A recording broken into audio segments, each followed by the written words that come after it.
6,000 ആളുകൾ പങ്കെടുത്ത വലിയൊരു വിരുന്നാണ്. കുറെ ബിരിയാണി ബാക്കി വന്ന്. അപ്പൊ അതിങ്ങനെ കുഴിച്ചിടുന്നതിന് വേണ്ടിയിട്ടൊരു ബംഗാളിയെ വിളിച്ചു. അദ്ദേഹം വന്നിട്ട് കുഴി വെട്ടുന്നുണ്ട്. അദ്ദേഹത്തിന് അറിയൂല ഇതെന്തിനുള്ള കുഴിയാണെന്ന്. അങ്ങനെ കുഴി വെട്ടുന്ന സമയത്താണ് നല്ല സുഗന്ധം വരുന്നത്. ബിരിയാണിയുടെ സുഗന്ധമാണ്. അയാൾക്ക് മനസ്സിലായി അത് ബിരിയാണിയാണ്. ഇതൊക്കെ ആലോചിച്ചുകൊണ്ടിരിക്കുമ്പോഴാണ് വലിയ ചെമ്പുകൾ ഇങ്ങനെ വരുന്നത്. ധാരാളം ബിരിയാണി ബാക്കിയുണ്ട്.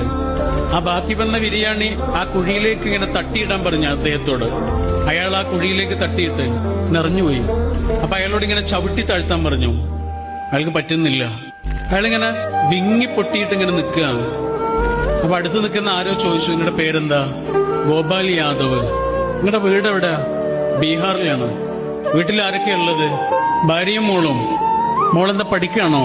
അല്ല, അവള് മരിച്ചുപോയി. എങ്ങനെ? പട്ടിണി കൊണ്ട്.